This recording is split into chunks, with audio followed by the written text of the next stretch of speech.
1, 2. You can hear me. I just checked that you can hear me. You can hear me.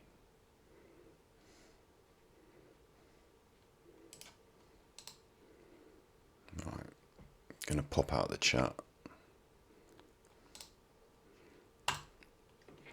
Let's get chat up.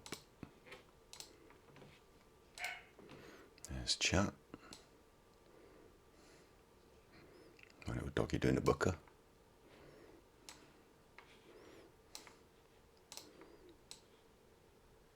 We're nearly at the start. Got that awful message in chat. Do I want to become famous? How do I remove that? There must be a way to moderate that.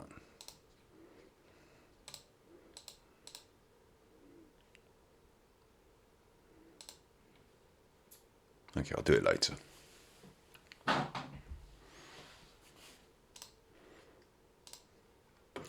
More importantly, first things first.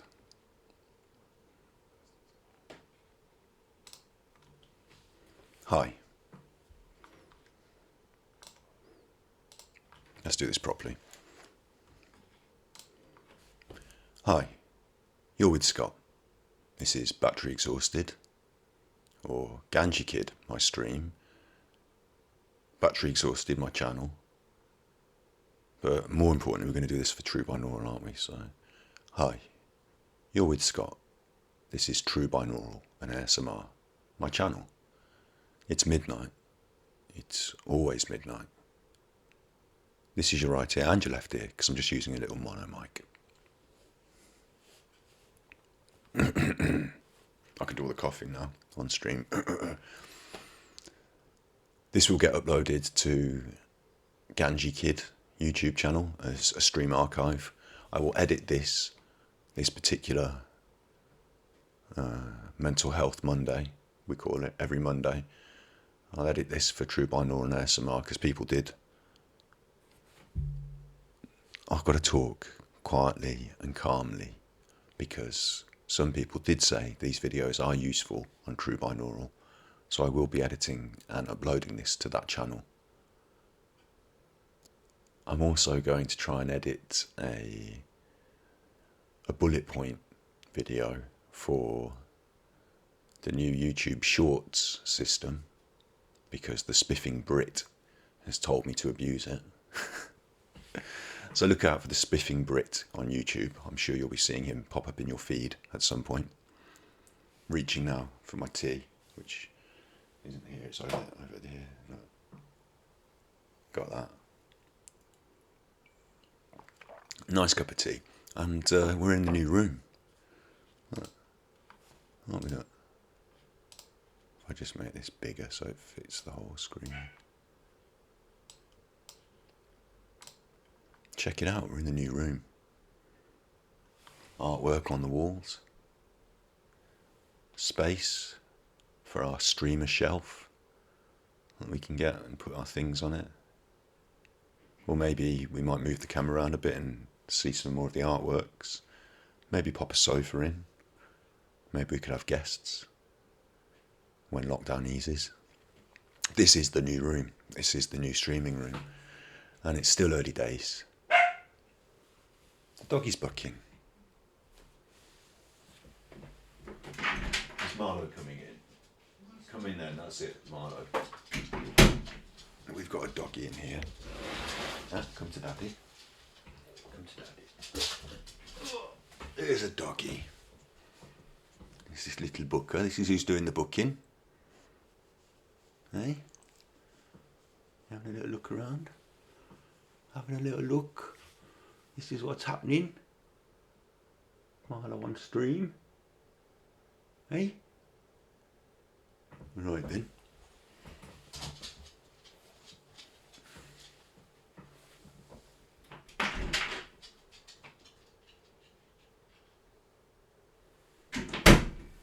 Marlo's gone. So now I'm going to have to just go and check where he is and what he's doing. Make sure he's somewhere he's supposed to be.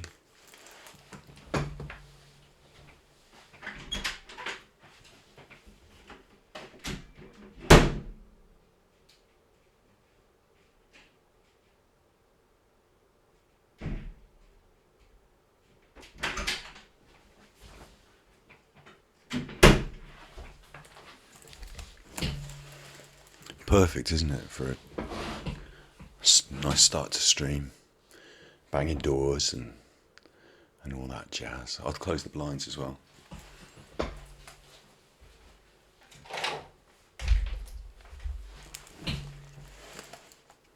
New room feels. But here we are. We've got the new room. We're together. And today we're going to be talking about the 5 stages of grief. Do you know, I really would love for that chat to roll on, so we can get rid of that awful message in chat. I want to become famous, buy followers. That's not a method to become famous, is it? Buying followers.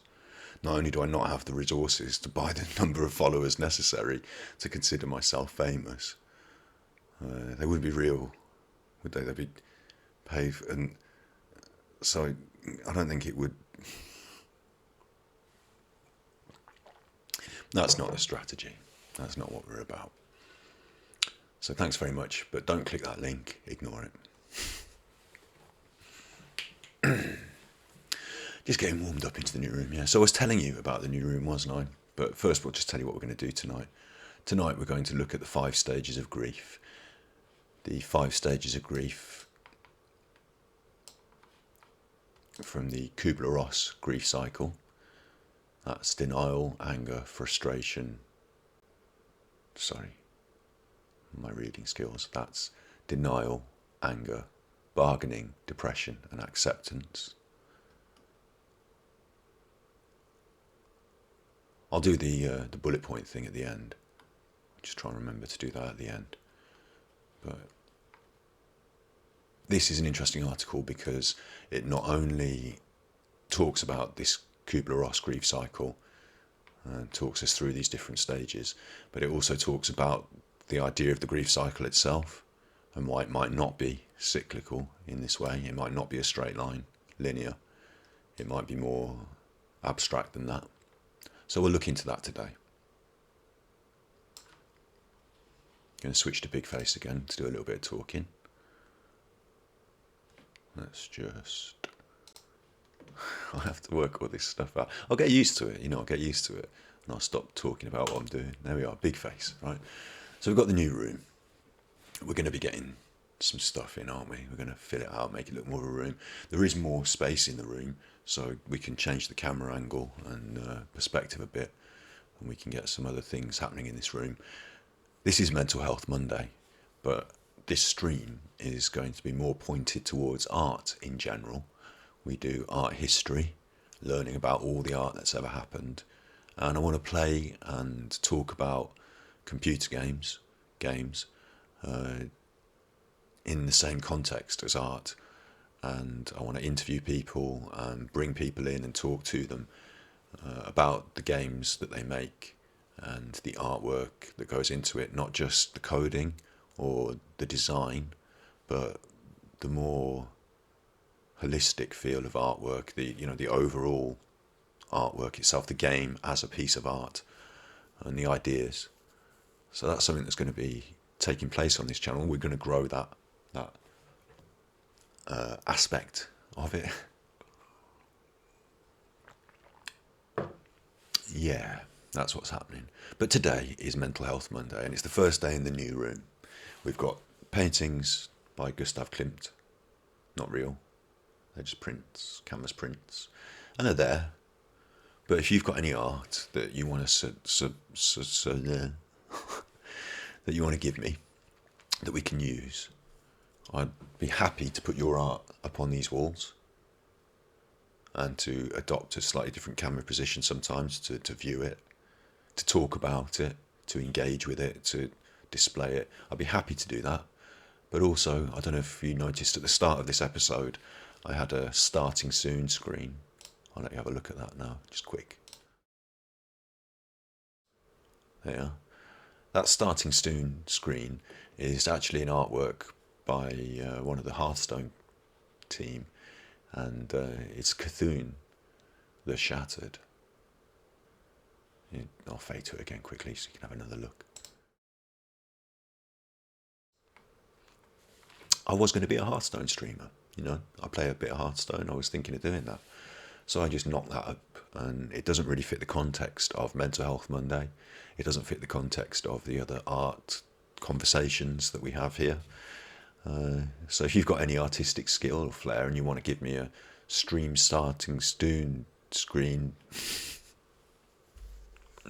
if you'd like to contribute a stream starting soon screen, then by all means, send it in. Let us have it by whatever means. We've got truebinaural@outlook.com. You can send me an email there if you want. And yeah, let's have this stream starting soon screen. Maybe a little bit more, with a bit more character. Yeah, we could do that. And other things like taking a break or things like that. Things that you think might be useful in stream. I'm quite happy to have suggestions and to use your artwork for that. Hopefully it can be an ongoing gallery project that we enjoy.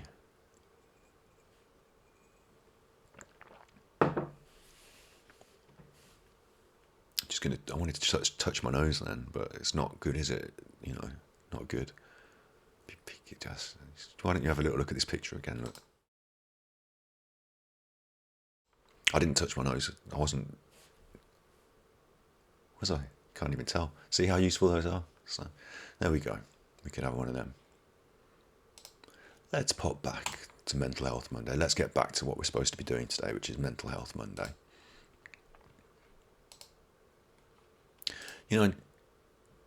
The Twitch alert system. I'm doing that now. Not even supposed to be talking about the Twitch alert system. I'm supposed to be talking about Mental Health Monday. All right. Mental Health Monday. This is it. I'm going to switch up.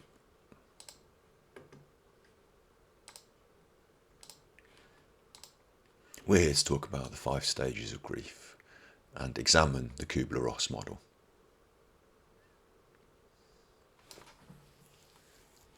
This is a big face moment, so I need to go back to big face.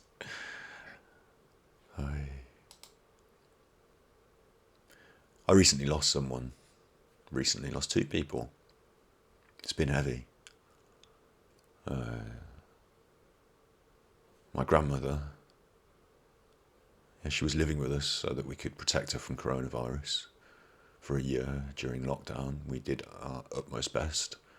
And then she went into hospital for something that she'd dealt with in hospital in another time in her life. So something that we were confident she could fight. But coronavirus got her in hospital, and that was awful. And then I found out recently that a mentor, a friend, an important person in my life, had a similar story. Much younger than my grandmother, had gone into hospital for something serious, but not routine. I don't want to say routine, but they'd gone into hospital for something that they were capable of dealing with, I would say is a better way of terming it, and caught coronavirus in hospital and couldn't deal with it. So I've suffered direct grief from the loss of loved people in my life in the last weeks and months. Absolutely, I've suffered that. My nan died on Boxing Day, which was sad. And my friend died in January, which was also sad. And I didn't really find out enough about it until closer to his funeral. Anyway, that's what happened. So I thought we'd talk about grief. Should we fade back to the grief cycle? I thought we'd talk about grief, but I thought it was important that we didn't just talk about grief in the context of somebody has died. So I want to talk this grief cycle thing through from 3 perspectives today. You see, you can grieve and feel grief for the loss of many things. It could be a loved one. It could be someone still alive but they've left you. It could be that you grieve for a relationship. It could be you grieve for your childhood. there are many things that you can feel grief about. So I'd like to talk this through. I said three, didn't I? One was the death of a loved one. Another is the breakdown of a relationship. I thought we should talk about that. And I think the third one would be a loved person leaving, like a parent divorcing. Maybe it happened to me that my father left the family, maybe something like that. And we can hopefully, trying to keep this calm demeanour so it's better for true binaural users. I was going to say I think it's something that we can hopefully all identify with, but I don't hope that you all identify with grief. I don't hope that for you. I understand that it's inevitable that we will all encounter grief. So I hope this video, this content, can give you some tools or a thought process to help. I hope that by examining the process, the natural process that we feel through grief, you can find some solace and some support in that. I'm not saying I'm going to stop it feeling bad. I can't stop it from feeling bad. Time, perspective, those are things that can heal in this context. But I'm not claiming that I'm going to magic your grief away. Also, I think this is important to... I should have my clapperboard. I have got a clapperboard. Should we have a little sound test? You're going to hate this clapperboard, but I have to do it really.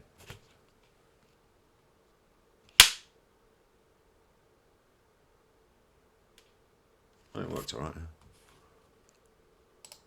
And I'm glad I've done that because now I've made an editing mark that I can find later, because I'm going to say this in big face. Let's switch to the big face. Here we are in big face. Am I focused? Camera's over there. I need to move here and here. Oh, it's such confusing. Anyway, look. I wanted to say this. It's important on this video about grief.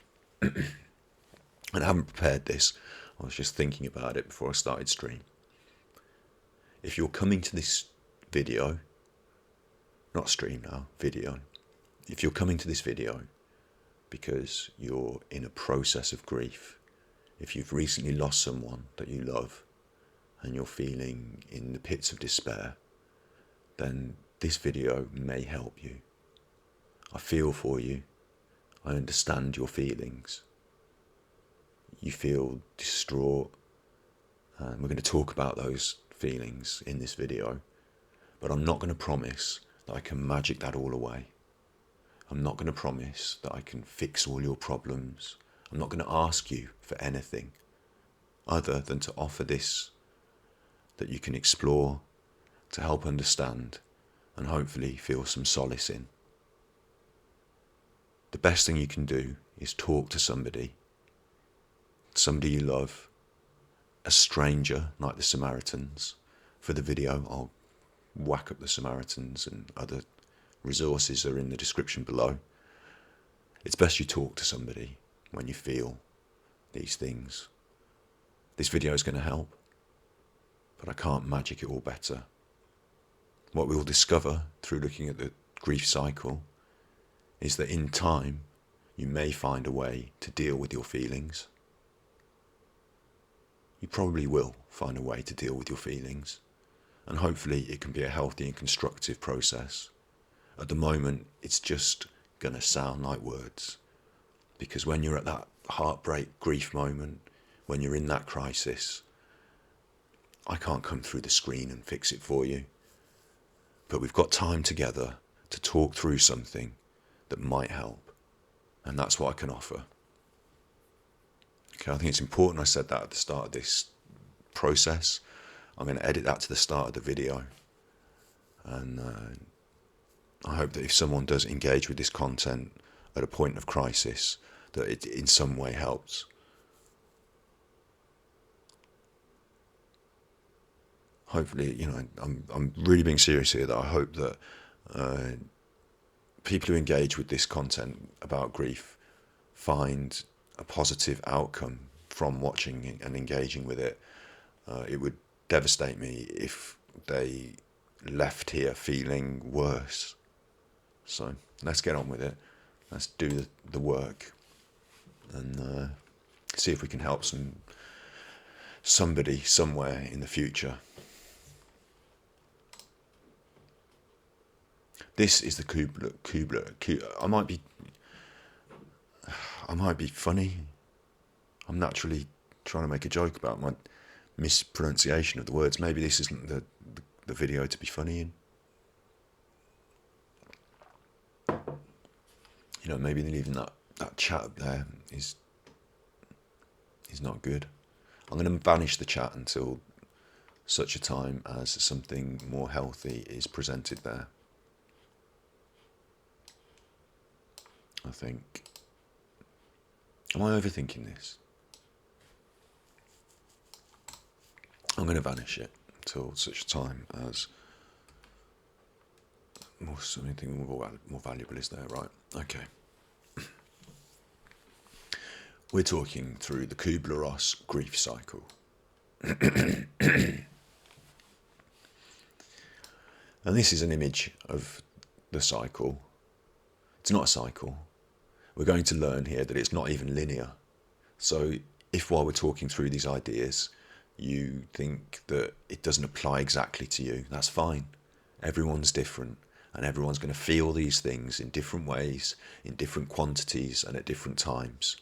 And it might be short term, it might be long term, it might be you get over some of these things and go back to them, it might be that 2 or 3 come up at once. This is not a linear cycle, it's a bit more abstract than that, as we will see. I'm not sticking my tongue out, I'm just licking my lips.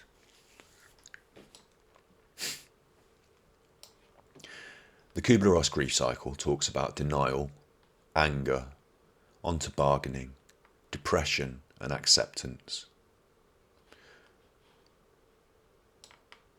A Swiss psychiatrist, Kubler-Ross first introduced her 5-stage grief model.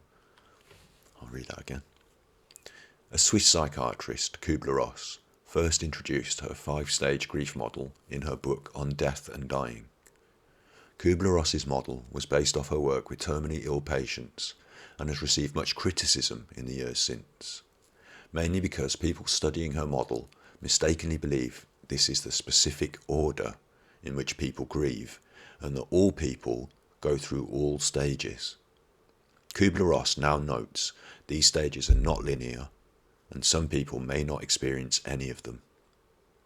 Yet, still, others might undergo 2 stages rather than all 5, 1 stage, 3 stages, etc. It's now more readily known these 5 stages of grief are the most commonly observed and experienced by the grieving population. So what are they? They do put them in this linear order because it seems to make sense to some people in this order. But as we said, this can be in any order. Denial. Denial is the stage that can initially help you survive the loss. I'm just going to pull up to this image again. Denial, avoidance, confusion, elation, shock and fear.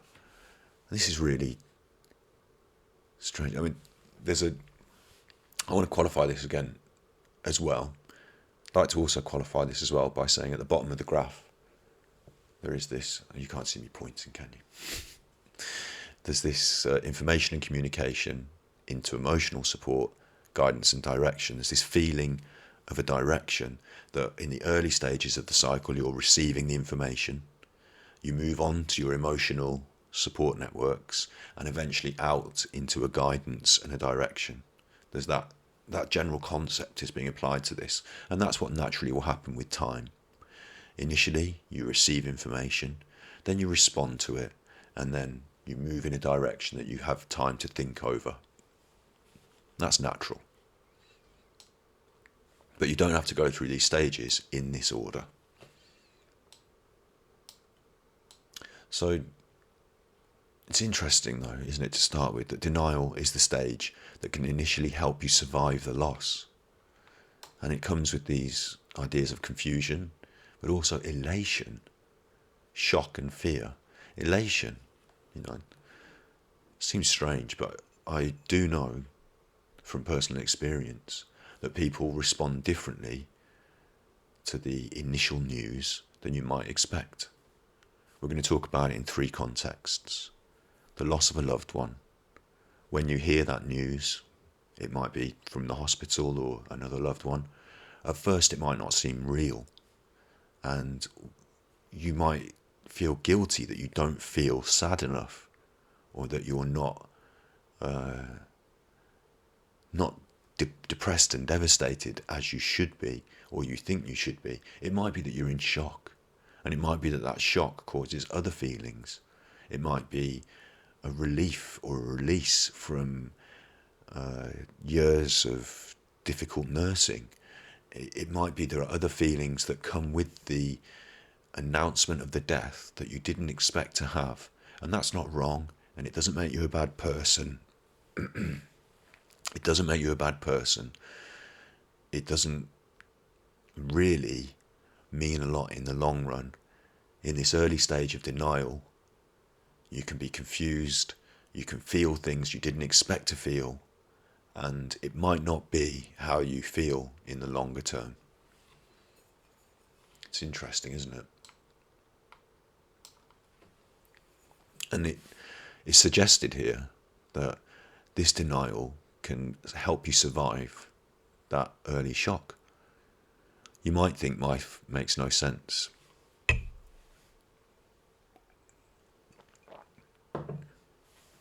I'll try and get through this. As we're going to, aren't we? We're going to try and get through this. You might think life makes no sense, has no meaning, and is too overwhelming. You start to deny the news and in effect go numb. It's common in this stage to wonder how life will go on in this different state.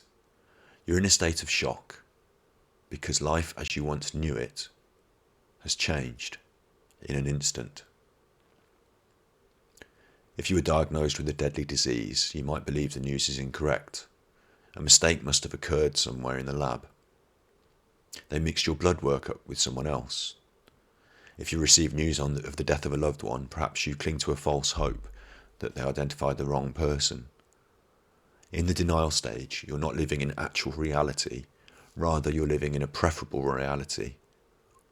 Sorry for my reading skills. In the denial stage, you're not living in actual reality, rather you're living in a preferable reality. Interestingly, it's shock and denial that helps you cope.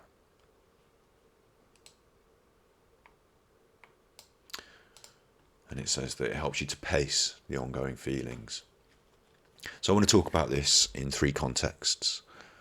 The death of a loved one. I've given you some examples there of... Sorry. Little edit clip here. The death of a loved one. There are some examples there. Perhaps you cling to a false hope that identified the wrong person. Perhaps you can't believe that they would have even been in that situation. I remember when... strange what comes to you, isn't it? But I remember when our dog... we found out our dog, Ruby, had a large cancer. And I spent a couple of days basically researching on the internet, trying to find out if we could cure it. And strangely, I sort of believed that it was almost certainly possible rather than certainly impossible. Yeah, I remember feeling... It wasn't denial. It was. I didn't deny that I was in denial, did I? But, it was a sort of form of denial. I didn't want to believe, the prognosis. I wanted to see if I could think my way into a better alternative. But yeah, that was definitely a form of denial, I think. Maybe we'll learn more. Maybe I'm wrong.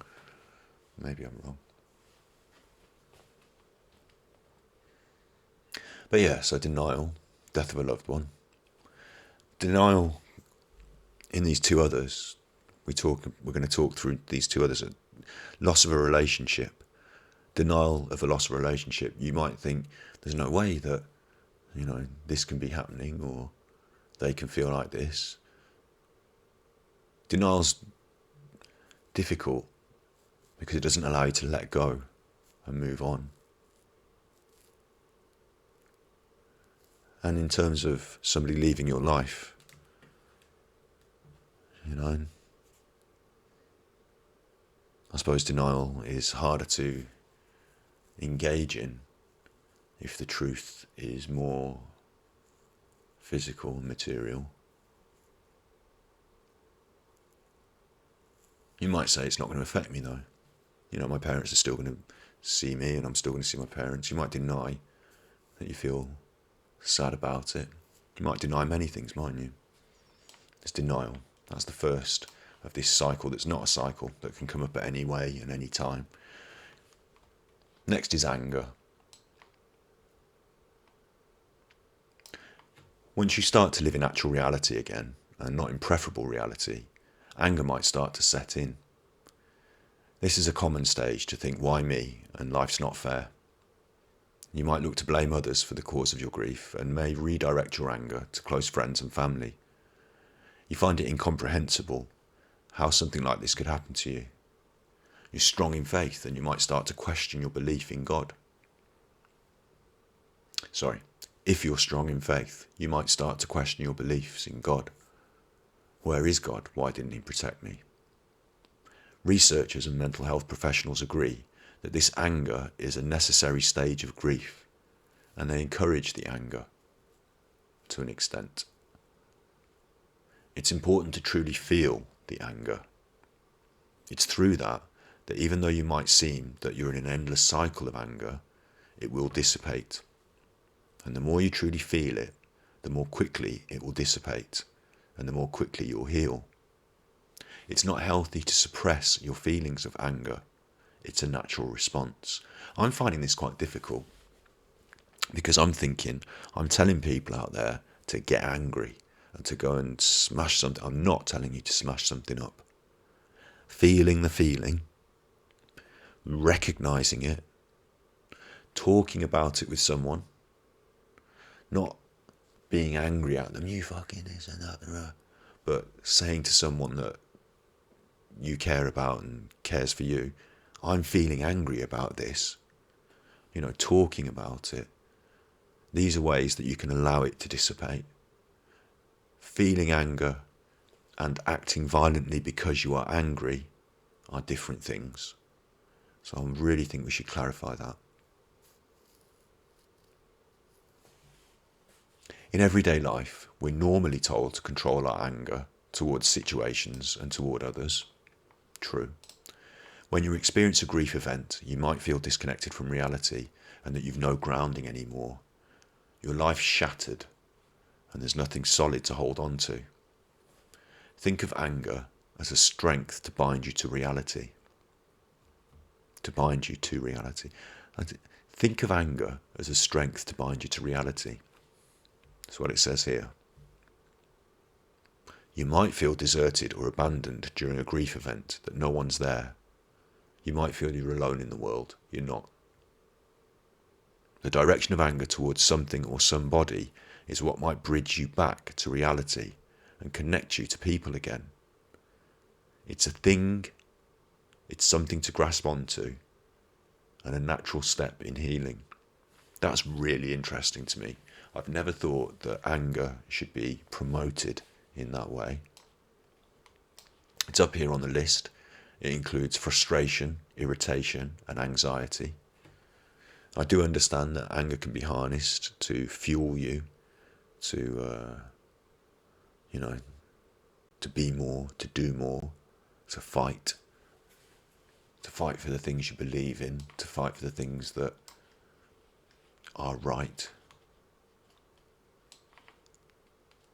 Sorry, I'm just moving my windows around here now looking for chat. I've lost chat. We've got chat. Chat is back.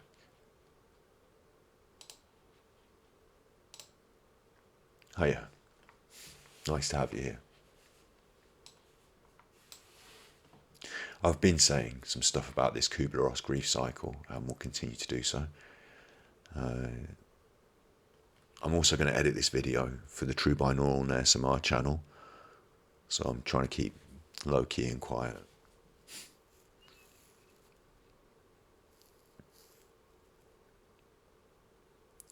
There was something else I was going to say, and also don't worry about being late. It's great to have you here. It's lovely that you've joined us and that you've changed the way we look at the media together by being here in chat. You know, I brought chat up now. It's there. It's a thing. So it makes a difference. So, but you can also catch these uploads on YouTube and other things as well. Hi Cheryl, nice to see you too. I was just saying that it's great that you guys are here. I say guys. Guys is the generic term it's a masculine term. I shouldn't say that, should I? It's great that you are here. Yeah. And I was just saying I'm going to be editing this for True Binaural as a resource video. So you can also find this content in other places, so you don't have to worry if you're going to miss it and things like that. It shouldn't be that Mental Health Monday causes you to worry, should it? So, yeah. And we're talking about the Kubler-Ross grief cycle. We've talked a little bit about denial. No, we haven't. We have. No, we haven't. We have talked about denial. I've got to try not to make jokes because we're doing grief. And I do understand that the people who, certainly when I edit it, at the end of it, it's going to be kind of low key because the people who are coming to the video might feel really sad, and I don't want them to be watching somebody making jokes at their sadness. So I'm going to try and be low key today. And once we've done grief, then at the end of it we can accept it and move on, and we can play something fun later on maybe. And the reason I'm doing this, I'll just say one more time, is that I've recently had some people that I know and love die. So I thought this was a useful resource that we could help people with, because I know what it feels like. We're moving on to anger. Yeah, that was me. A little bit. That's fine. Condolences. Thank you. You know, it's not really fine. Like, both people needn't have died. They caught COVID in hospital, and may have survived were it not for that. So yeah, I feel a bit angry talking about this that we're talking about today. I feel a bit angry about the whole, virus situation, but I also have to accept it. Yeah. Things could be worse, and there are. My grandmother died, and my mentor, old fencing coach, friend, also died. But there are 100 in the UK today. There are 120,000 families who feel the way that I do. So whilst I'm, going through something pretty horrible, I feel for the 120,000 other families who are going through something equally. In America, there's even more. There's even more, aren't there? And then you look at like Brazil. If I start talking like this, I'm going to cry. Okay, so I'm just going to chill out on this for a minute. But what I'm trying to say is that I understand that people feel grief, and it's been brought into sharp focus for me in the last few weeks and months. And I want to make sure that there's this resource available to the audience, specifically on True Binaural and ASMR, who go there because they feel anxious or sad, or whatever. And also, I know this is on there. This is a web page from SciComm. I know it's out there, but just to bring it to Twitch for mental health. You know what I'm doing, don't you? I don't have to explain the concept of Mental Health Monday. We're going to just carry on, right? So I did feel angry, yeah. And the other thing that we're talking about today is not just the death of loved ones, but the grief you would feel over a relationship breakdown, and the grief you might feel over a parent or a divorce, a parent being removed from the family through divorce. So this anger totally comes up, doesn't it?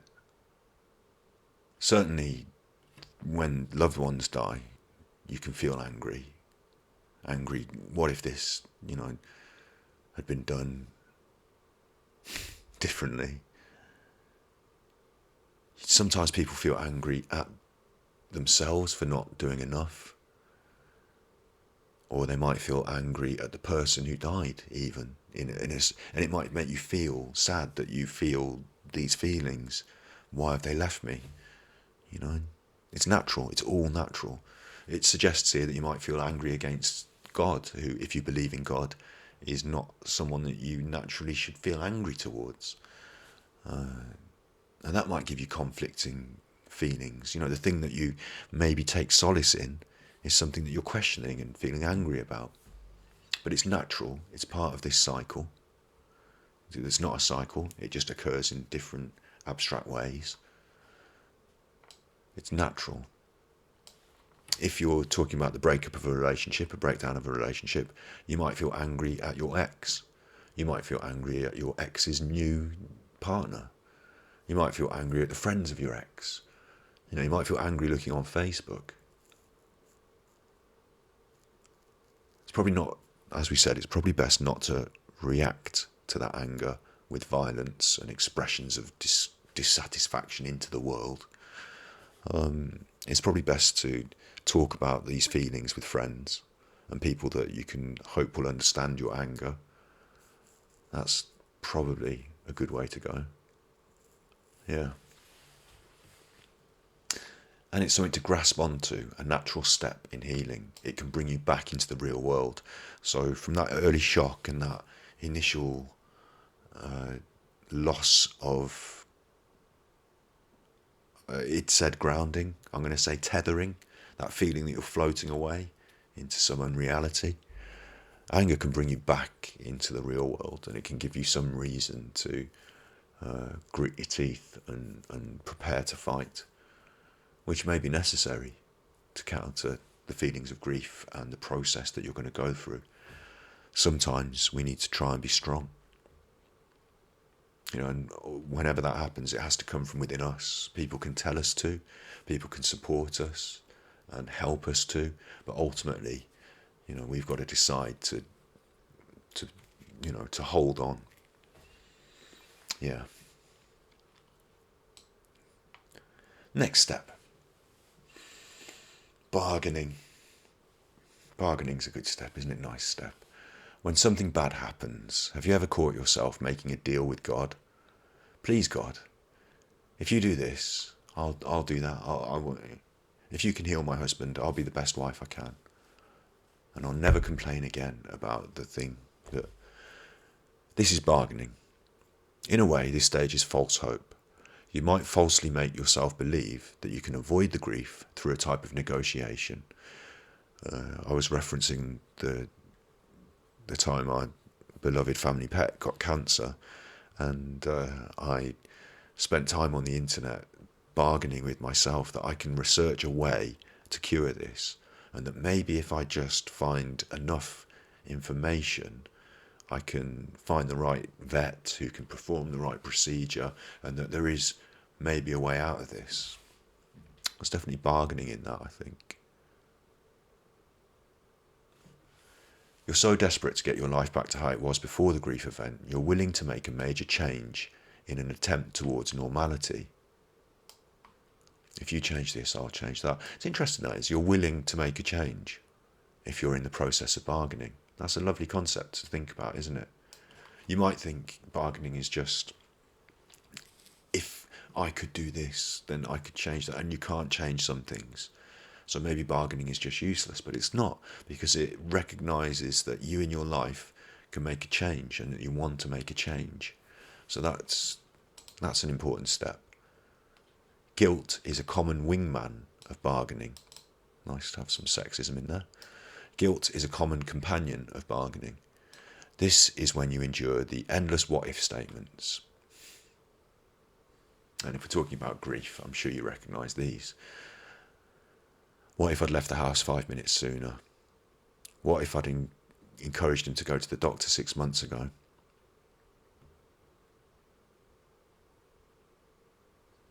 I know someone who's suffering with cancer at the moment as well.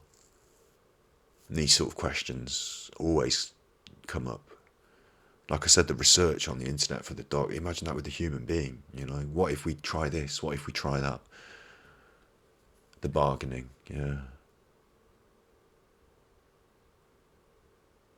And the guilt that associates it. What if I'd done something else? What if I had done this or that? You know, these are what ifs, aren't they? They're not how to or moving forward. They're looking back and trying to work out and bargain something better. But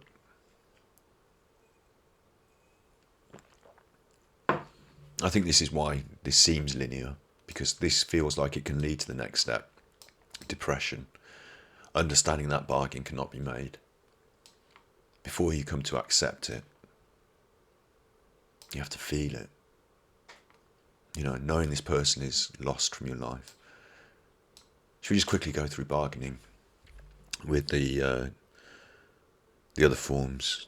Bargaining relationship. You might be texting that ex to say, hey, maybe if we just went back to the old restaurant that we used to go to, and maybe if I stopped going on about your sister, and we, you try and bargain these things, don't you, in the death of a relationship?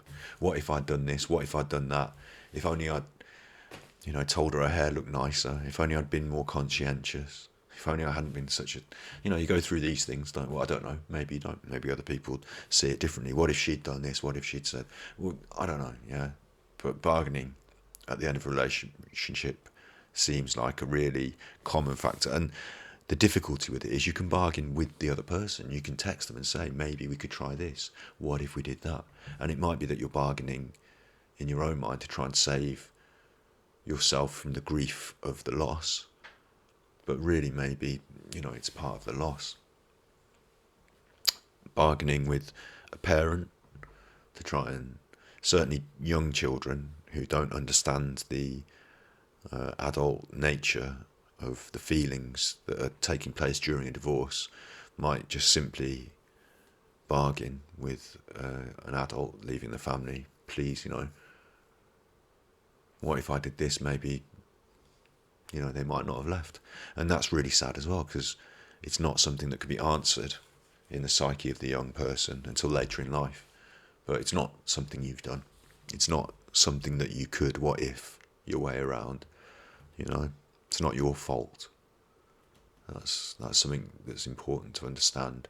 And that bargaining, it says here that guilt is a common wingman of bargaining, a common companion of bargaining, because it says that guilt is a common companion to bargaining because it's often something that ends up being your fault when you try and work it out. You say, what if I'd done this? What if I'd done that? Ultimately, what if what if it hadn't been my fault? It might not be your fault. What if you'd done all that? It might still have happened. Who knows? You don't. This is part of bargaining. Yeah. Good old bargaining. And the final example. No, we've done the 3 examples, haven't we? We've done the 3. Let's go into the next step. And like I said at the start, this is not a cycle, as it says it is. This is an abstract concept, and these things can come up at any time during your grief. They can come up years later. They don't have to happen in this order. And we're aiming to move on to the final outcome of acceptance. But it doesn't mean that even after you've accepted something, you don't still feel some what if, some bargaining, some depression, some anger.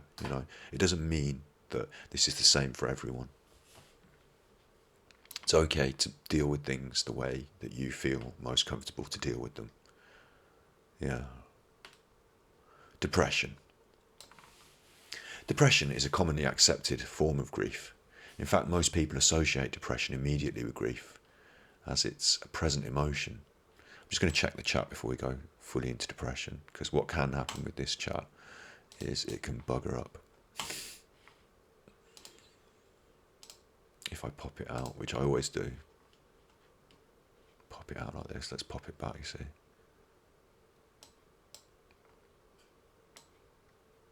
Looks like I've messed it up. But anyway, we're back to talking. We've done the chat. Just getting distracted, aren't I? Just getting distracted. Depression. I'm good at this one. This one's something I understand. Depression is a commonly accepted form of grief. In fact, most people associate depression immediately with grief, as it is a present emotion. It represents the emptiness we feel when we're living in reality and realise the person or situation is gone or over. In this stage, you might withdraw from life, feel numb, live in a fog, and not want to get out of bed. The world might seem too much and too overwhelming for you to face. That's me in the sentence reading. No. The world might seem too much and too overwhelming for you to face. You don't want to be around others. You don't feel like talking and experience feelings of hopelessness. You might even experience suicidal thoughts, thinking, what's the point in going on? It doesn't offer here in this statement any help. Sorry, I'm trying not to laugh. I'm trying not to make it a joke. It doesn't offer any help, and I'm going to offer some help. There's links in the description below in the video that will be produced, and you can find the Samaritans. You can search Mind online. There are people you can talk to that are strangers that can help with your depression. It might be you go down a therapy road. It might be that you find your doctor can offer you some medication. It's definitely worth talking to a doctor. If you're in the throes of some extreme depression now, it's definitely worth checking out Mind or calling the Samaritans. Talking to somebody is really, really helpful.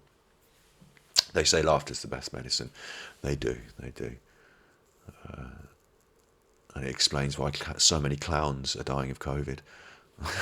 That was a joke. I shouldn't make a joke. I did a joke again, yeah, it is, in my stream, it is nice to be funny and to have jokes. But this particular one about grief, I'm going to edit to be a resource for people to find on the internet. And I don't want to be laughing at them if they're feeling really sad. I don't want to be laughing around and joking around if they're feeling really sad. So we can on stream a little bit, and I'll edit it out.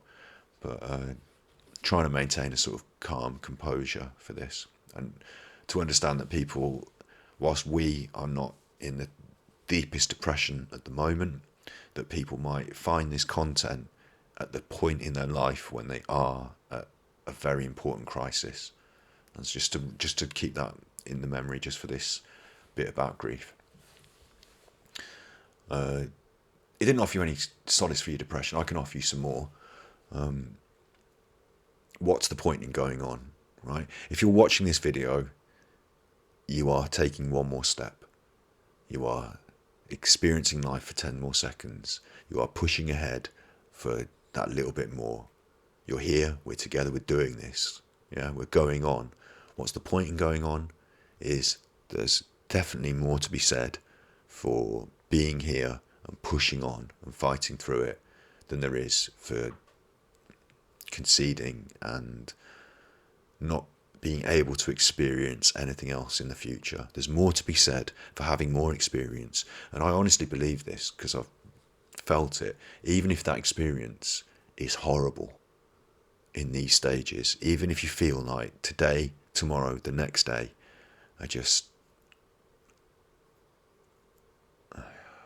are bad, you're not going to be able to feel anything good unless you push through them.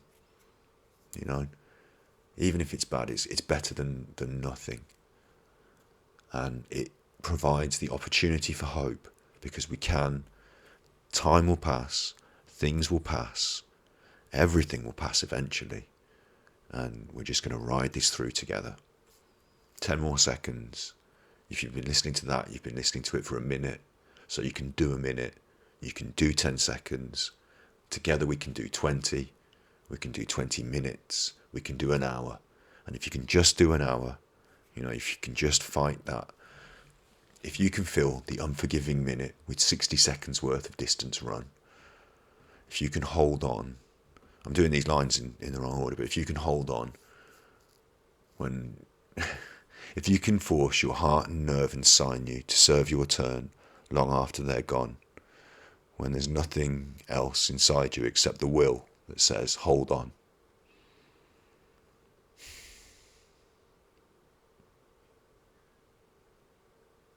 We're holding on. You know, that can be enough, can't it? What's the point in going on? Is to hold on. That's the point. Keep holding my hand and pushing on. I'm not going to be able to answer all of the mysteries of the universe in a little video about depression and grief, but I can promise you it's worth holding on, and that we're doing it. We're holding on. Okay? And this isn't about depression and holding on and how to get through the next day and who to talk to, and those resources are out there, so please look them up. Talk to friends, find joys, engage in mindfulness. We will find a point to go on together, even if it's just to make everyone else understand how things felt, maybe to help somebody else. I don't know. Anyway, look, we're going on. I'm not going to go on about going on any longer. I'm just we're saying we're doing it. This is the Kubler-Ross grief cycle, and I'm going to keep trying to do the thing that we're doing on stream. Depression, acceptance. The last stage of grief identified by Kubler-Ross is acceptance. Not in the sense that I'm okay, my husband died. Rather, my husband died, but this is going to be okay. There's a very important distinction there. You're going to accept things for what they are and learn to deal with the way they are in the future. In this stage, your emotions may begin to stabilise. You may re-enter reality. You come to terms with the fact that the new reality is that your partner's never coming back, or that your loved one is never coming back, that you don't get to see them again. You have to accept that things you wanted to say cannot be said. And like I said, in the current climate, I have to accept that there are 120,000 other families feeling the same things as I'm feeling. And we've all got to accept, these things are what they are, and to try and push forward together for the best outcome together.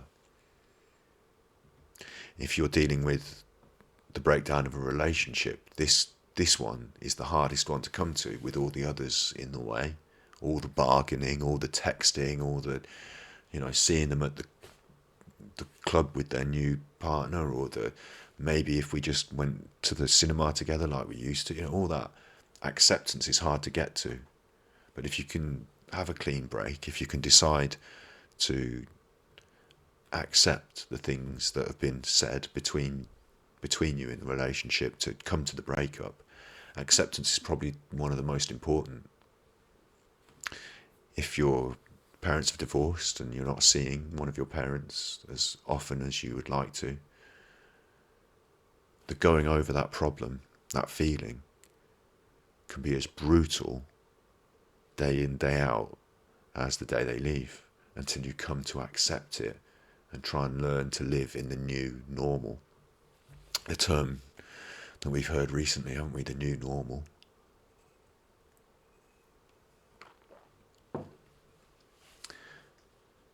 You may come to terms with the fact that the new reality is that your partner's not coming back, or that you're going to succumb to your illness and die soon, and you're okay with that. It's not a good thing, but it's something that you can live with. It's definitely a time of adjustment and readjustment. There are good days and there are bad days, and then there are good days again, and then there are bad days again, and then there are good days again. It's it's a cycle, it's a process, isn't it? In this stage, it does not mean you'll never have another bad day. It doesn't mean that you're not going to break down and cry and be uncontrollably sad. But when you get to acceptance, the good days start to outnumber the bad days. I remember a breakdown of a relationship in my life where I thought to myself, there's never going to be a time that I don't think of this person when I wake and when I sleep and all the hours in between.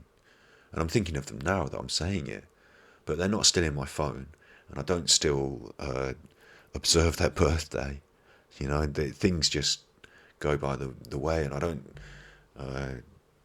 finish watching a film and think, I wonder what she would have thought of it. I just live my life now, and occasionally I can allow myself a bit of sadness over those old days.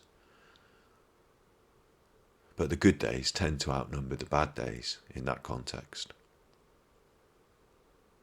In this stage, the fog might lift and you start to engage with friends again. And I think this is important when you talk about this and depression, is that I don't think in depression you should wait for this stage before you engage with friends again.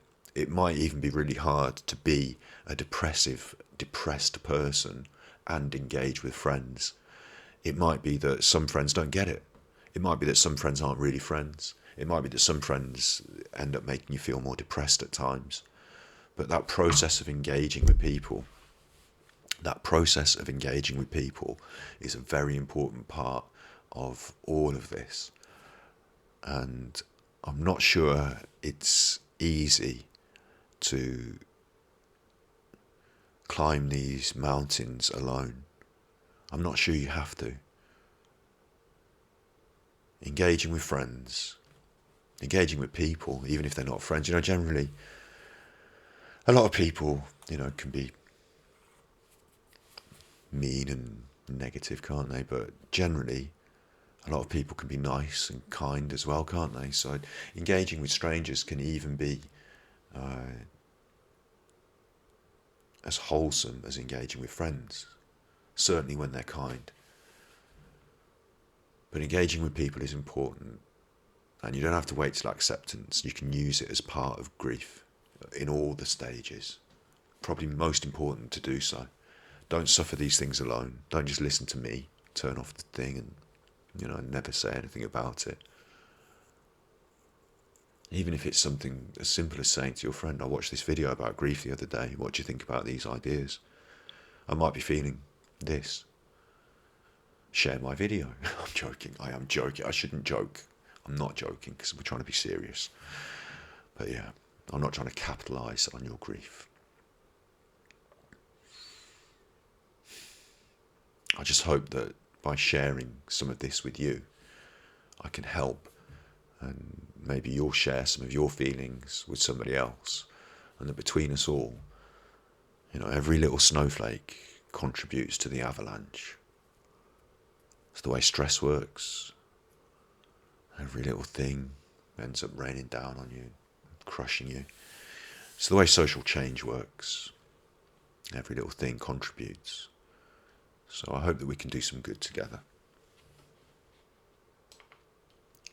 Your grief symptoms may present themselves physically, socially, or spiritually, and some of the most common symptoms of grief are presented below. Let's just talk about these then. Crying. Been there, done that. Got the red eyes and the puffy eyes to show for it. Headaches.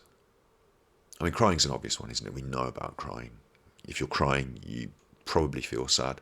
But sometimes you can cry and you don't know why you feel so sad.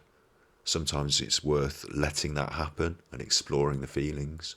Maybe listen to a sad song and letting it wash over you and play its way out. Crying shouldn't be reserved for times when you're alone, held back until you can let it come out. Crying should just happen naturally, if it's happening naturally. And I know you can sometimes feel like if you cry, you will never stop. But believe me, everything's a process. And if you do allow yourself to feel these things, like I say, sometimes a song can help, because when the song's finished, it's time to, dry your eyes and think about the next thing. But yeah, crying. Headaches. Headaches can be a symptom of grief. Difficulty sleeping, certainly, especially when you're thinking about all these things. Go and check out my videos on my ASMR channel that help you sleep. Please, if I could just do this without making jokes. Questioning the purpose of life. Questioning your spiritual beliefs. Feelings of detachment. Isolation from friends and family. That's a tough one.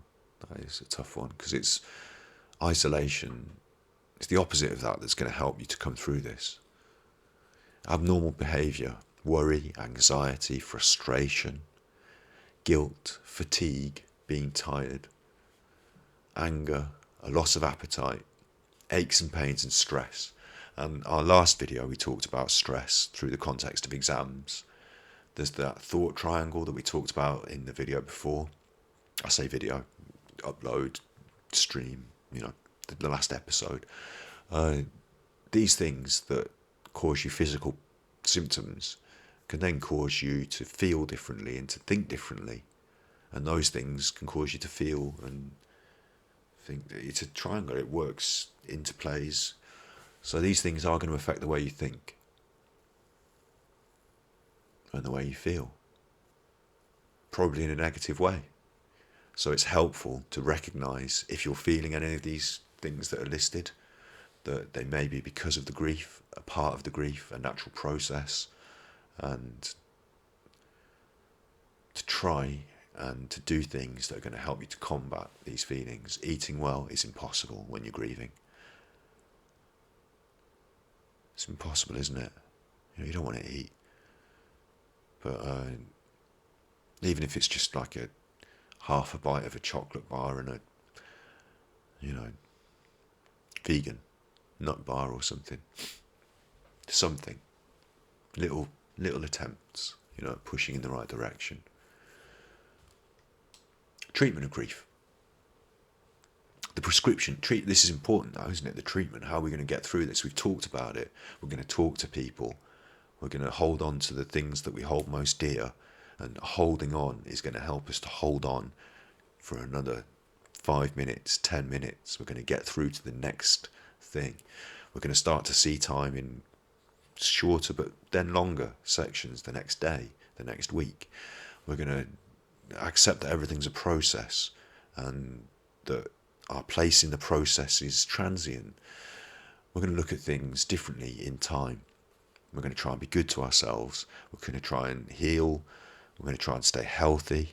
We're going to talk to friends. We're going to talk to family. We're going to talk to people and attempt to engage in positive actions in the world. I didn't say much about that, but I also think that's important. You might feel bad in yourself, but if you can try and help someone else, that process might help you to heal. Doing good things in the world is better than doing nothing or taking yourself out of it completely.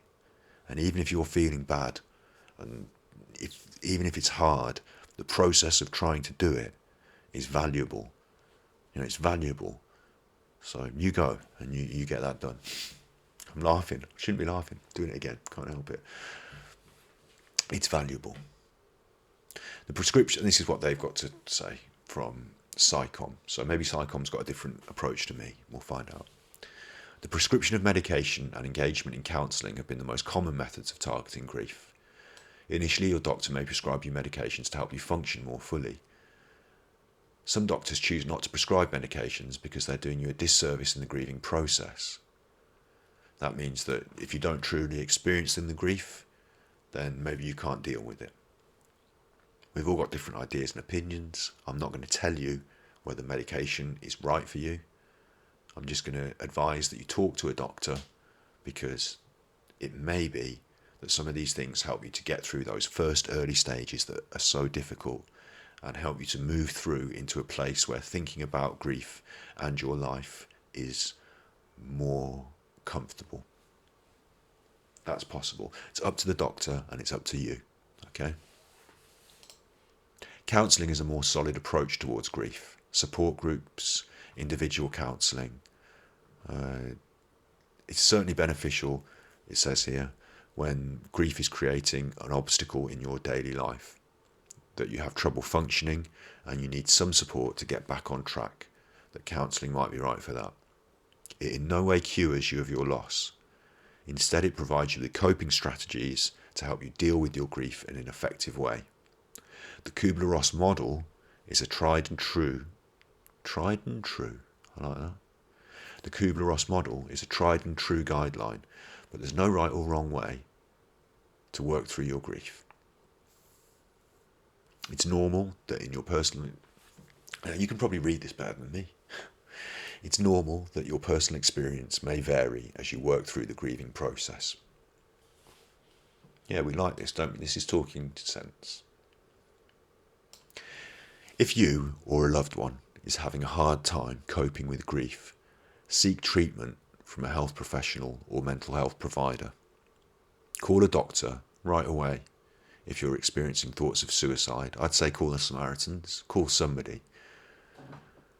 Feelings of detachment for more than 2 weeks, or you experience a sudden change in behaviour, or you believe you're suffering from depression.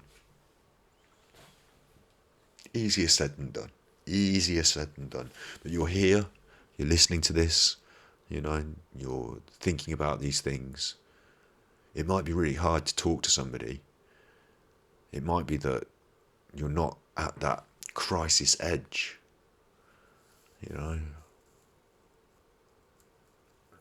But in the next few days, in the coming weeks,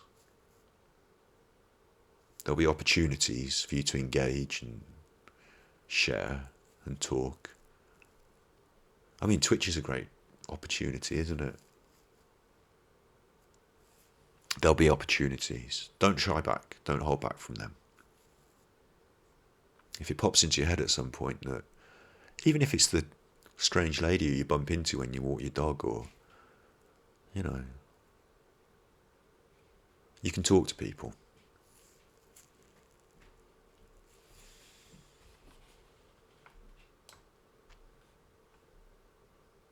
So now I'm going to just sign off for the True Binaural video. We've done grief. We've covered it. As you would have seen, as I promised at the start of the video, this has not fixed your grief. This has not made the world better in immeasurable ways. But hopefully it's offered you a start point, something to think about and move on from.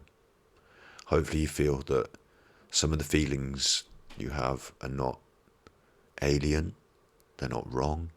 Hopefully you understand a little more about how you feel and why it's natural that you should feel like that, and that you can potentially... All I hope for is if someone's in crisis, they found this video, they've watched, they've listened, they've thought about the things. All I hope for is that we've established like a pin in the map, a flag on the moon, something that says we're here, and something that can be built on and worked towards. And that when they're in these crises moments, when you're having these difficult times, that you can say to yourself, oh no, but I've got that pin in my map. I've got the will to hold on. And I can do another day. I can do another 10 minutes. I am doing another 10 minutes. Even if you have to come back and watch this again to remind you that you can do this. These things are important. So hopefully we've created that here. Hopefully this has created that flag in a map, a pin that we can establish and move on from. So you be good, my little podcast. You stay strong, you do another hour, you watch another video, you get through another night, you have another difficult day. You eat something, you take a shower, you go again. And we're not giving up. And I'll be here every Monday, Mental Health Monday, 8 p.m. GMT, unless we decide as a group to change the time, 8 p.m. GMT. I'll be here every Monday.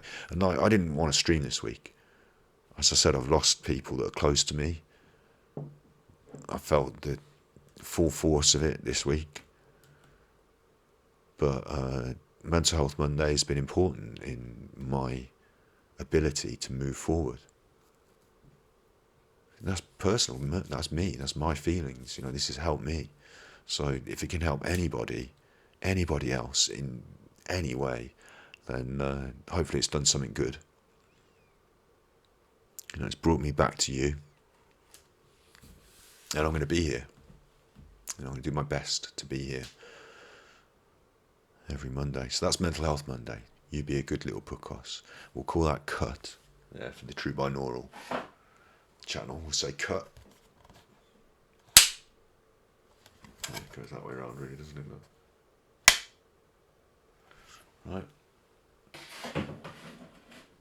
Cut for grief. Now there's something else I want to do. Revolving around grief, and I'm going to have to. We can laugh now. You can do all your laughing now. Cheery, this can be. Recently, I'm going to tell you a little secret. It's not a massive secret because there's a YouTube channel called Spiffing Brit. In fact, I can write in the chat, can't I? I've got my own keyboard here. Let's see if I can write this in the chat. I'm going to share a link. I'm not going to share a link. I'm just going to write the words. Inaga Burrata. There we go. Writing in my own chat now. Writing in my own chat. That's 4-5 head, isn't it? Spiffing Brit is a YouTuber who makes videos about games and ways to break the game, ways to exploit the mechanisms, the mechanics in the game. So I find him interesting. I find the work interesting. And they've also been talking about how to game and work the YouTuber logarithm recently. And they were talking about these YouTube shorts. I've got a phone. Haven't you all got phones? BlizzCon.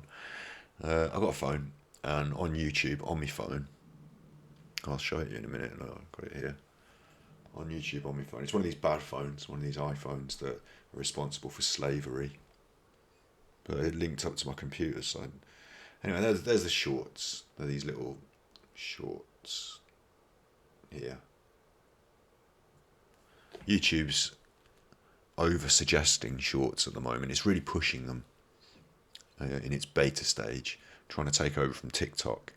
And apparently, if you produce YouTube shorts in the correct method, as described by Spiffing Brit on their website, not their website, on YouTube, on their latest video, if you produce them in the correct method, with the correct format and things, and hopefully produce some content that's worth producing. Don't just produce garbage, Do what you like. Do what you like. Don't let me tell you not to produce good. If you do produce something nice, yeah, and I like things that are nice, so please do. But yeah, anyway, there's potential there for growth of videos and content, and the Spiffing Brit encourages people who watch his work to do these things to see how it will play out. So, whilst I'm not really interested in producing TikTok-y shorts, I have no interest whatsoever. I am interested in the logarithmic workings of YouTube and the shorts function, and to see if, because I've spent a lot of time working on content for YouTube in the past, didn't monetize it, so none of it got promoted by YouTube. And I sort of started shooting yourself in the foot in a running race. It's just really bizarre. And I've now had to concede that monetization is an acceptable aspect of this media game, these platforms. So I'm interested in this whole YouTube Shorts thing. But I thought, what can we do to produce shorts? I could do little ASMR noises, couldn't I? Just like, I'm not being disparaging of ASMR. Obviously, I love ASMR and it's helped me and lots of people. I'm not really one for the big fast tapping though.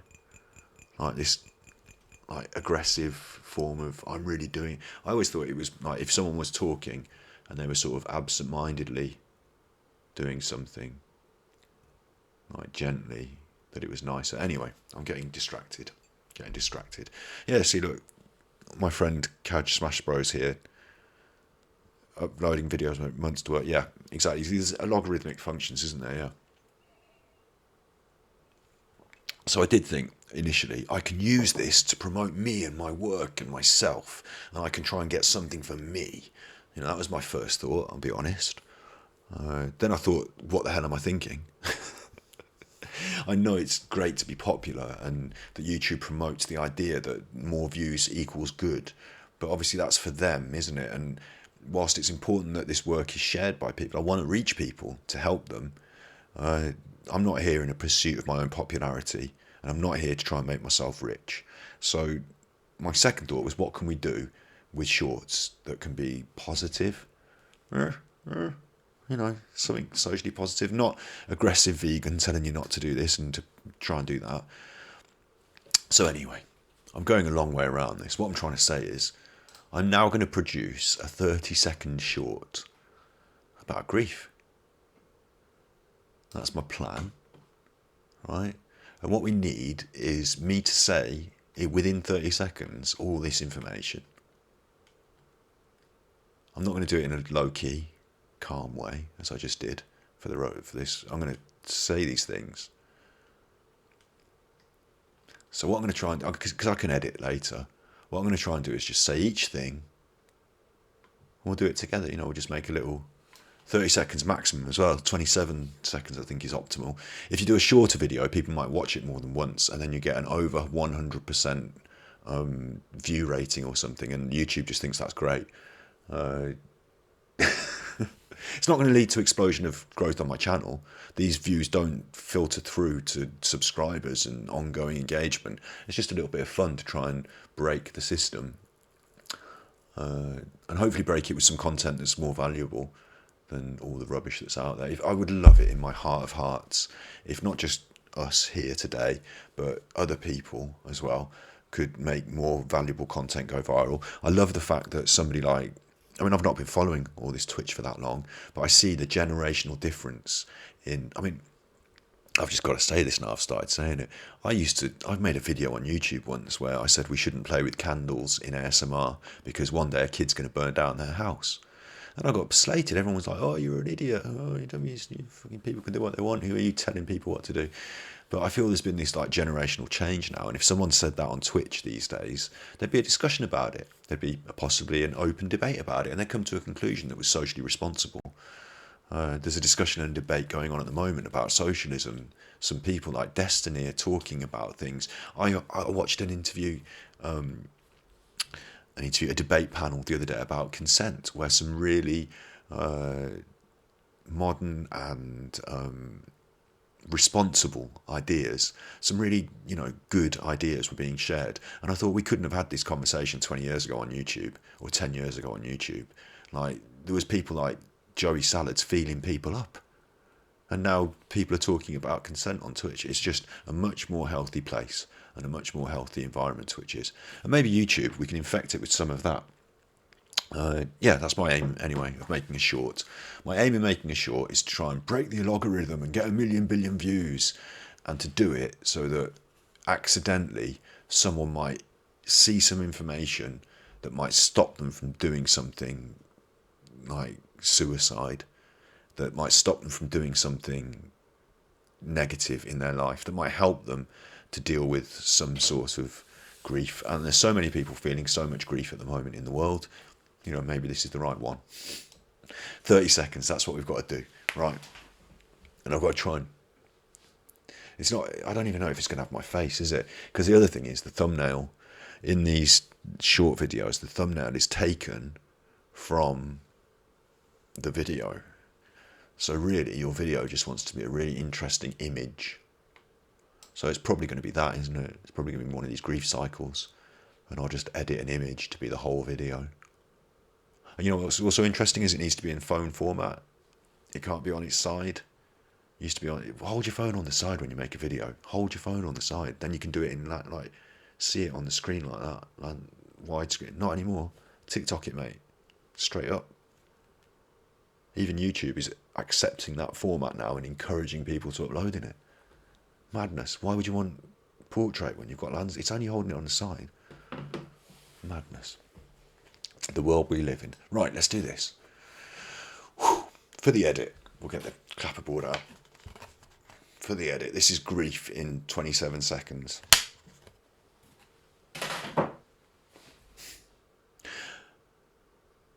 I'm really sorry if you're feeling sad.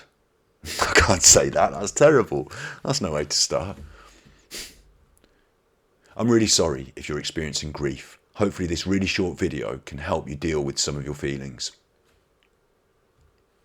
Cut. What do you reckon? Is that a good intro line? We're using it. We'll go with that, yeah? We'll go with that. What have we got here? That first. Sorry that you're sad. Welcome to the stream. I'm a children's entertainer, so I don't really have to go into much more detail than that. Please subscribe and send me money. I love it. Twitch, I was talking about the market, what do I want to say? I don't want to say market's an economic term because I use economics. I studied economics, but I want to mean the people who are on it, the community. That's the word they use, isn't it? Community. Is community synonymous with market? Is that the word they use in the back room? I don't know. Anyway, the people on Twitch have grown up over the last sort of 5 or 10 years. Like literally, like this was a place for young gamers, and it's brought in more people as it's gone. It's brought in more communities, but literally the people who are using it have physically grown up during the process of the platform expanding, and now they're ready to talk about more important things than like whose pair of trainers are in Fortnite. You know, they're ready for that, and I think it's really important, and I'm really heartened, like I said, to see it going on, to see these role models presenting themselves in such a positive way, people that I can respect. Finally, there are people on social media that I can respect, you know, finally. And they're not trying to show you Instagrams of their wonderful house, you know, they're actually living the life as their peers are, and they're concerned. Yeah. I don't know a lot of them personally, so I'm not going to name anyone in case they turn out to be some, you know, liar or twisted individual, but I think it's a good thing. I think it's a good thing. We're getting back to this grief cycle. We've done the first line. That's all we've done. And the most important thing we should say is that it's not a cycle, is it? We've learned that today. By doing this as well, I'm going to learn these things. By going over them again and repeating them in a different way, I'm going to learn them. So it's going to be helpful. Yeah, it's not a cycle, is it? So we need to say that. Right.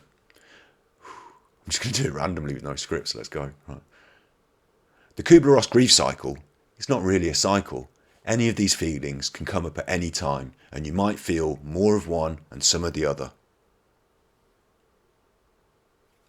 Cut. Yeah, I think we've got that. I'm not even going to try for a second take, because you're not supposed to try for YouTube shorts. They're specifically supposed to be throwaway short media. You're not supposed to be trying. Those videos are for people who want to write scripts and, you know, produce media. That's actually my official job title, media producer. Yeah. Anyway, hairdresser is probably more likely. I probably earned more money from hairdressing in the last. I haven't earned any money in the last year because I've been locked in my house. Look, more importantly, we're talking about grief, and we've got 2 lines out of 20 seconds, haven't we? Cheryl and Kaj. Is it Kaj? Kajit? Smash Bros. Yeah, so let's give them the 5 stages. And let's phrase it like a question. But what are the 5 stages? And if they're watching YouTube shorts, yeah, thanks, I did pronounce it right, cool. If they're watching YouTube shorts, then it's okay for me to be a bit animated, isn't it? Because they might be grieving, but they are choosing to watch YouTube shorts. So, you know, they're ready for this sort of animated. I don't have to be calm on YouTube shorts. Like anything could be popping off on there every 30 seconds. I'm promoting it. I know I want to promote it. I'm not trying to promote it, just talking about it. Anyway, look, there are 5 stages, right? Let's do the first stage. Let's do the little. It's too easy. Is it too easy to do the joke? The first stage is denial. No, it's not.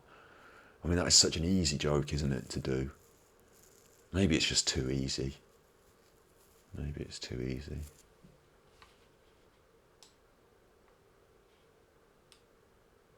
You aren't a mortician. Yeah, but people are sad if they're looking at the video about grief, aren't they? They're sad. I don't want to be like, hey, saddy, you feeling sad? Ooh. Anyway, let's have some jokes. I want to be like compassionate and empathetic. I am naturally being that way. I can't help but think, how are they feeling? That's what's happening here. That's what's causing me trouble. But yeah, I'm gonna be myself. I'm just gonna be me. And if they don't like it, then they can get angry, because that's one of the stages of grief, right? So what we want to say here is the first stage is denial, and it actually might help you survive the loss. It's a defense mechanism. You can only handle so much at once. Let's say that. The first stage is denial. It might help you survive the loss. It's a natural defense mechanism. You can only handle so much at once. God, I can imagine these being cut together with like brutal efficiency. And you'll be able to see the video later on the internet, won't you? Cut. That's how people like their information, just brutally cut together with no pauses. Well, no, hey, sadly, but compassion and empathy doesn't need to be too somber. That's true as well, yeah, that's true. That is true. I do appreciate that, yeah, I agree. Agree. I'm doing it now, getting cheerful about grief.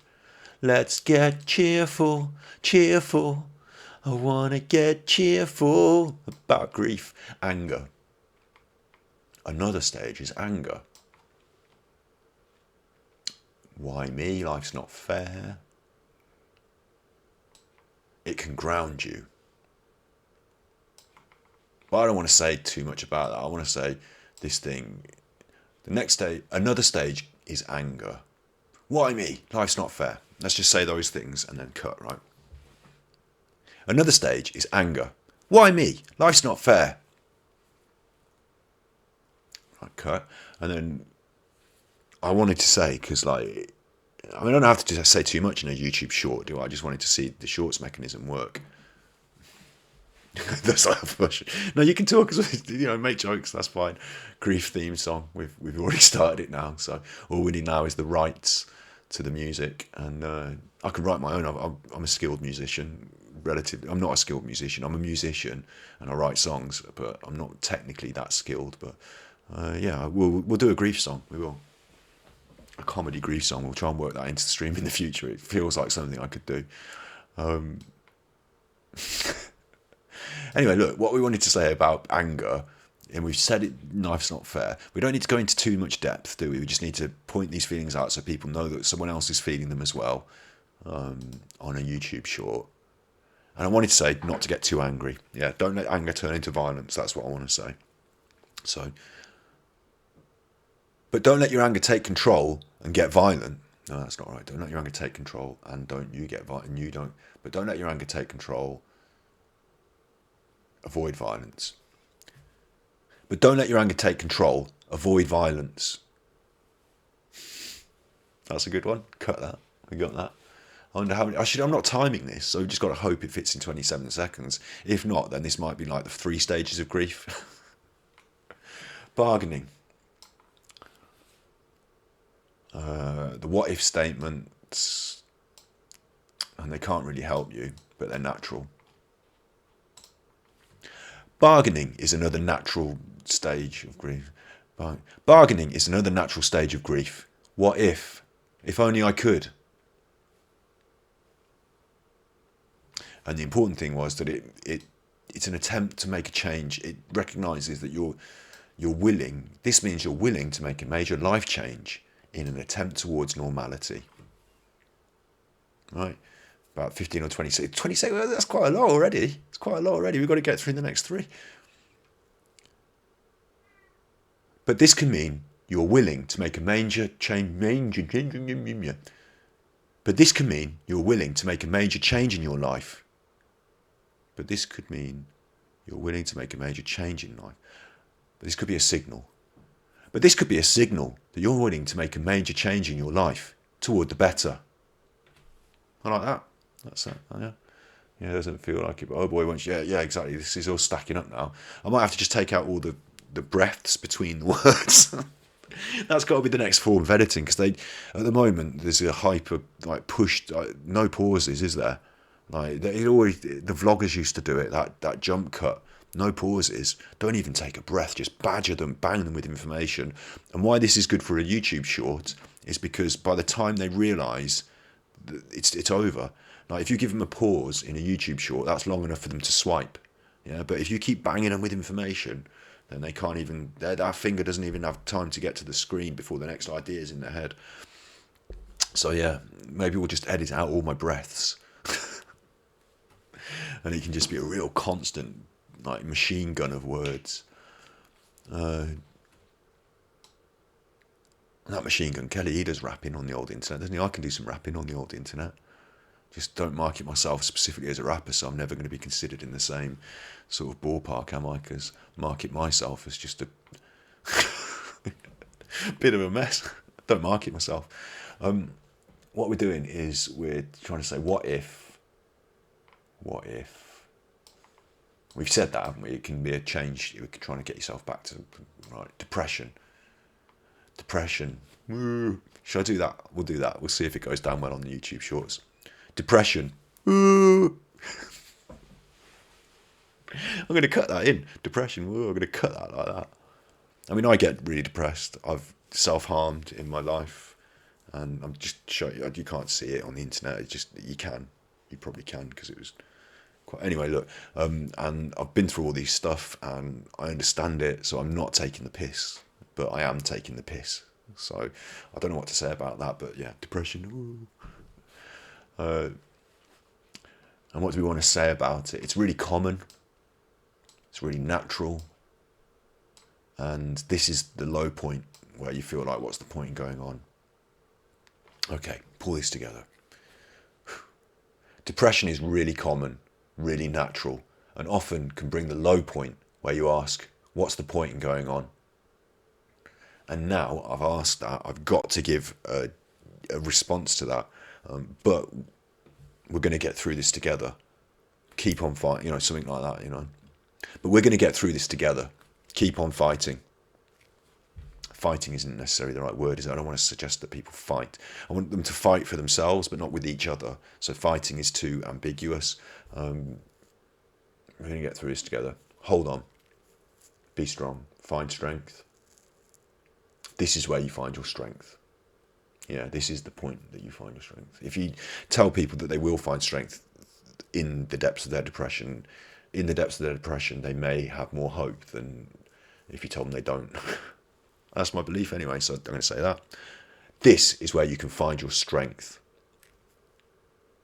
It must be as well, mustn't it? Because from the lowest point, it can only be the lowest point if you then start pushing upward beyond that. If you continue to go down, it's not the lowest point. And so, yeah, the lowest point is from that point is you rise. From the lowest point, you rise. Yeah, so I'll say that. From your lowest point, you rise. Yeah, we're happy with that. I don't know if this is going to fit into 30 seconds now. And I don't know what the interesting picture is going to be behind it to try and grab those views. But I don't even know if I'm going to be able to edit in a different format. I haven't tried that before. I haven't tried editing in profile. Anyway, look. Acceptance. We like acceptance. It's the best one. You're not accepting that it's okay that it happened. You're accepting that you can be okay even though it happened. Acceptance. Acceptance is usually the last stage of grief. Is usually, I don't need to say so much stuff, do I? Because it's just a bullet point thing.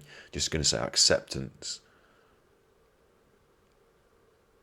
Acceptance. It's not, I'm okay this thing happened, but I can be okay even though this thing happened. Learning to live in the new... Learning to live with it. Learning to live with it. That's enough said, isn't it? Learning to live with it. Symptoms of grief, we're not going to go into them. Treatment of grief, we're not going to go into that. But at the end of the video, I will say something along the lines of you can find help, resources. If you're looking for help, look forward. Okay, if you're looking for help, check out mind.com. Resources are linked in the description of this video. I'll also mention Samaritans. You can call them if you're feeling suicidal. And I also want to say to talk to people. Talk to people. Talk to your friends. Talk to your loved ones. And then finally, be good, my little puckos. You're just pointing. I'm not even going to have my face in this edit. I'm not even going to be seen, probably, but I do the pointing. I never point. It's rude. I never point. Why am I doing that on the internet? Now everyone's seen me pointing. Now they can clip that and they can say, Scott, you were pointing. I saw you doing pointing. They can point at me and say it. Right. What about doing 30-second short for each aspect? We may well do. We could do. But first of all, I just want to just do one short of just grief. Just call it grief. And then just the short. And just see how that works. See if it's even worth it. I'm not going to be uploading a new short every day. So I'm not going to be able to game the algorithm in the way that it can be gamed. But like I said, let's hope we can put something good in that mix. And hopefully the algorithm can do its thing and hopefully save somebody from feeling terrible one day. Once. At least once. Would be nice.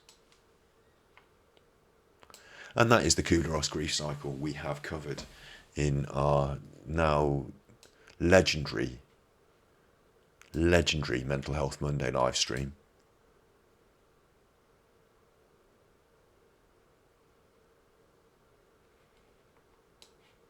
Am I still live?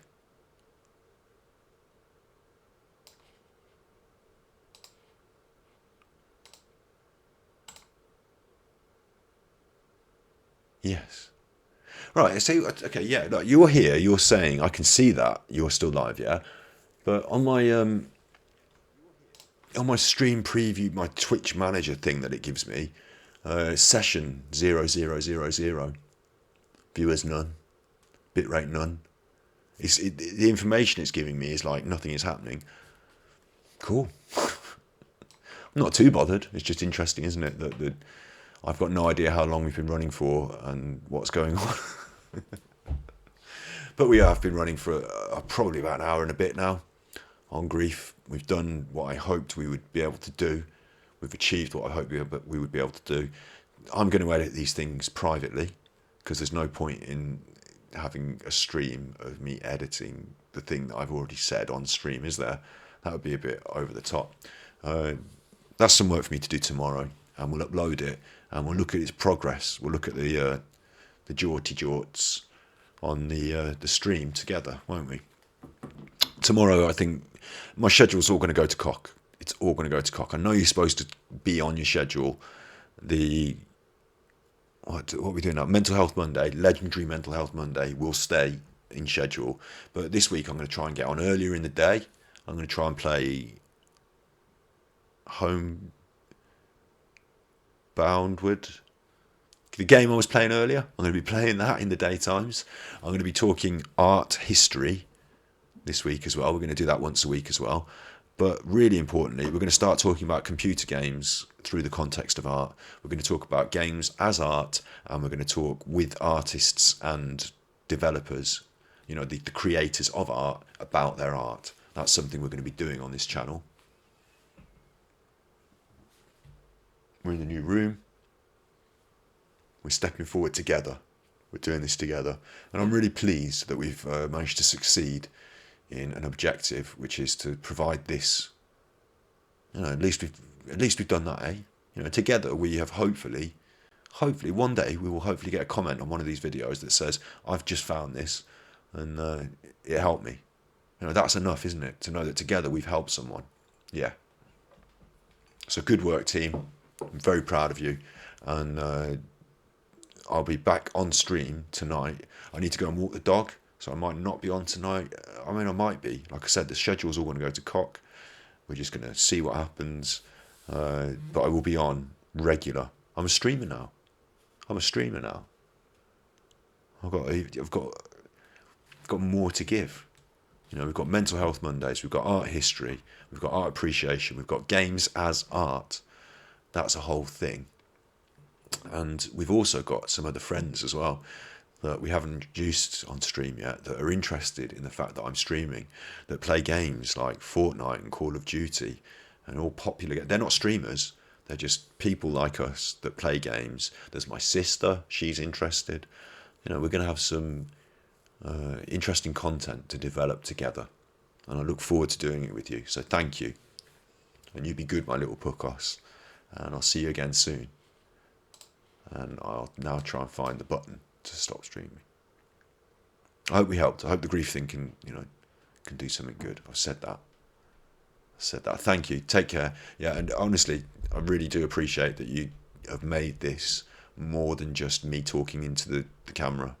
You know, the interactivity aspect is especially important at these early stages when you can make such an impact from just being here. So thank you.